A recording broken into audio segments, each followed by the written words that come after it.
땅의 안식. 여호와께서 시내산에서 모세에게 말씀하셨습니다. 이스라엘 백성에게 전하여라. 내가 너희에게 줄 그 땅으로 들어가면 너희는 그 땅이 여호와를 위하여 안식할 수 있도록 특별한 시간을 주어라. 6년 동안은 땅에 씨를 뿌려도 좋고 포도밭을 가꾸어 열매를 거두어도 좋다. 그러나 7년째 되는 해에는 땅을 쉬게 하여라. 그 해는 여호와를 위해 쉬는 해이니 너희는 땅에 씨를 뿌리거나 포도원을 가꾸는 일을 하지 마라. 너희는 추수하다가 땅에 떨어져 저절로 자란 것은 거두지 마라. 너희가 가꾸지 않은 포도밭에서 자란 포도도 따지 마라. 이것은 땅이 1년 동안 쉬는 해이기 때문이다. 땅이 쉬는 해에는 땅이 너희에게 먹을 것을 낼 것이다. 너희 남자나 여자나 종이나 품꾼이나 너희 땅에 사는 외국인에게 땅에서 나는 것은 무엇이든 먹게 하여라. 또한 너희가 기르는 가축이나 너희 땅의 들짐승도 땅에서 나는 것이면 다 먹게 하여라. 기쁨의 해인 희년. 너희는 7년을 7번 세어라. 그러면 49년이 될 것이다.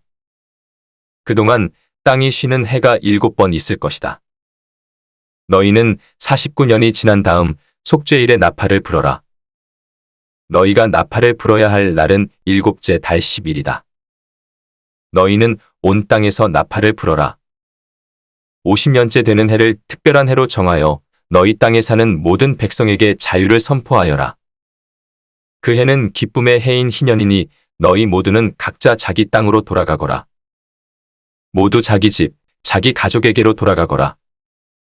50년째 되는 해는 너희에게 기쁨의 해이니 땅에 씨를 심지 말고 저절로 자란 것을 거두지 말며 가꾸지 않은 포도밭에 포도를 따지 마라. 그 해는 희년이니 너희에게 거룩한 때이다. 너희는 밭에서 나는 것을 먹어라. 희년에는 모든 사람이 자기 땅으로 돌아가거라. 이웃에게 땅을 팔거나 이웃에게서 땅을 살 때 이웃을 속이지 마라. 이웃에게서 땅을 살 때는 바로 전에 희년에서부터 몇 년이 지났는가를 헤아려 보아라. 그래서 땅값을 알맞게 계산하여라. 땅을 파는 사람도 앞으로 추수할 수 있는 해가 몇 년인가를 헤아려서 땅값을 알맞게 계산하여라. 여러 해가 남았으면 값을 더 치러야 하고 몇 해 안 남았으면 값을 덜 치러도 될 것이다. 이웃은 희년까지 추수할 횟수에 따라 내게 팔 것이다. 너희는 서로 속이지 마라. 너희는 하나님을 두려워하여라. 나는 너희 하나님 여호와이다. 나의 모든 가르침과 규례를 기억하고 잘 지켜라. 그러면 너희가 그 땅에서 안전하게 살 수 있을 것이다. 그 땅이 너희에게 좋은 열매를 주며 너희는 먹고 싶은 만큼 먹을 수 있을 것이다. 너희는 그 땅에서 안전하게 살 수 있을 것이다. 하지만 너희는 씨를 뿌리지도 않고 심은 것을 거두어 들이지도 않는다면 7째 해에는 무엇을 먹고 삽니까? 하고 물을 것이다. 내가 6째 해에는 너희에게 큰 복을 주리니 그 해의 땅에서는 3년 동안 먹을 작물이 나올 것이다. 8째 되는 해의 땅에 씨를 뿌릴 때는 전에 거두어 놓은 곡식을 먹을 수 있을 것이다.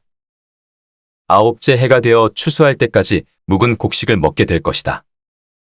재산에 관한 법.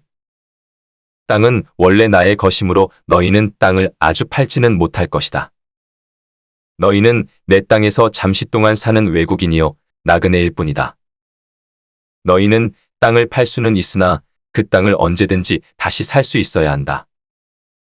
너희 땅에 어떤 사람이 매우 가난해져서 땅을 팔게 되었다면 그에 가까운 친척이 그를 위해 그 땅을 다시 사들여야 한다.